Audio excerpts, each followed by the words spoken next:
প্রিভিয়ার্স, দিনে দিনে মান হারাচ্ছে হাবুর স্কলারশিপ নাটকটি।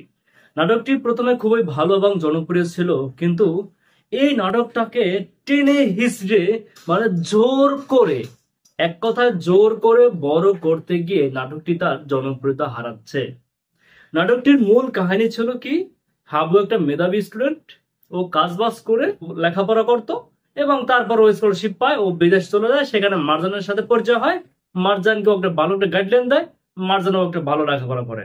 হাবু লেখাপড়া করে দেশে এসে গ্রামের মানুষের ভাগ্য বদল করার চেষ্টা করে, কৃষি ক্ষেত্রে দেশের নিপীড়িত মানুষের হয়ে কাজ করে এবং সফলতার ধার প্রান্তে নিয়ে যায়। তো ভালো কথা, তিনি বিদেশ থেকে শিক্ষা গ্রহণ করে উচ্চতর ডিগ্রি এনে তিনি দেশে কাজ করতেছেন, দেশের মানুষের জন্য কাজ করতেছেন, কৃষকের জন্য কাজ করতেছেন। দেশে এরকম আমরা দেখি প্রতিনিয়ত যে উচ্চশিক্ষা করতে গিয়ে সে বিদেশ থেকে আর দেশে আসে না। এখানে পরিচালক একটা সুন্দর একটা দিক তুলে ধরছে যাতে মানুষ আসে, বাস ভালো কথা। কিন্তু এসে তিনি দেখেন যে কি এই এলাকায় কিছু চেয়ারম্যান আছে, মেয়ে এবং মা, চেয়ারম্যান এবং তার মেয়ে, এই দুই চেয়ারম্যানের অত্যাচারে জনগণ অতিষ্ঠ। তো তার প্রতিবাদ করে হাবু, বাস ভালো কথা, হাবু করে। আর এর সাথে আসে মারজান বিদেশ থেকে। হ্যাঁ ভালো কথা, মারজান আসছে, ওর বিয়ে হইতো, বিয়ে হওয়ার পর সেকেন্ড চেয়ারম্যানের সাথে একটা বোঝাপড়া হইতো বা একটা নির্বাচন হইতো, মারজান ক্যাম্পিং করতো এই হাবুর পক্ষ হয়ে। মারজানের কথা সবাই শুনতো, কারণ মারজানকে এলাকাবাসী সবাই ভালোবাসতো। তো সেখানে একটা নির্বাচন দিয়ে হাবু জয়যুক্ত হতো এবং এলাকার মানুষকে তিনি আরো সুখ সমৃদ্ধি এনে দিতে পারতো। এটা না করে পরিচালক করলো কি, একের পর এক কিচ্ছা কাহিনী, নানান কিচ্ছা কাহিনী, যা যায় না সাজে না, এইটা রোজ রোজ এক একটা নিয়ে আসে।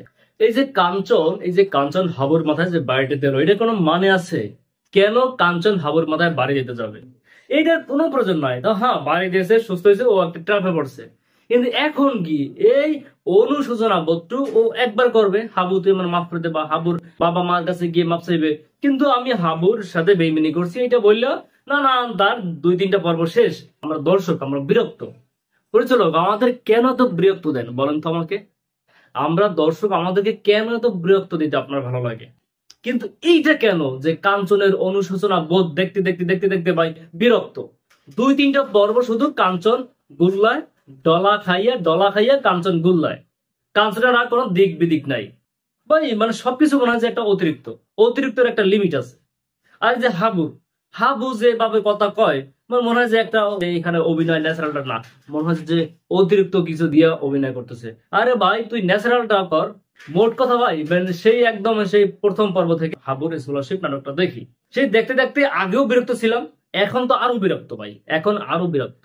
কাঞ্চন অনুশোচনা বোধ করে 3-4 দিন রাস্তায় ঘুরলাইয়া, সে খায় না লয় না, হাবুর সাথে বেইমানি করছি। ভাই সবকিছুর ধৈর্য আছে, একটা লিমিট আছে। তাড়াতাড়ি মারজানকে এনে এলাকায় বিয়ে দেন এবং চেয়ারম্যানের বিপক্ষে হাবুর একটা নির্বাচন দেন, হাবু যেন জয়লাভ করে এবং এলাকার ওই চেয়ারম্যানদের যেন পতন হয়। নাটক একটা পাইল যে যেই দেখে যে জনপ্রিয়তা এসে গেছে, এই টান খাডুক বা না খাডুক শেষটা টান। নাটকটা কইছে আর ছাগল লেখমি দিয়া যে আমার আর টানিস না, টানলার কিছু বেরিবে না।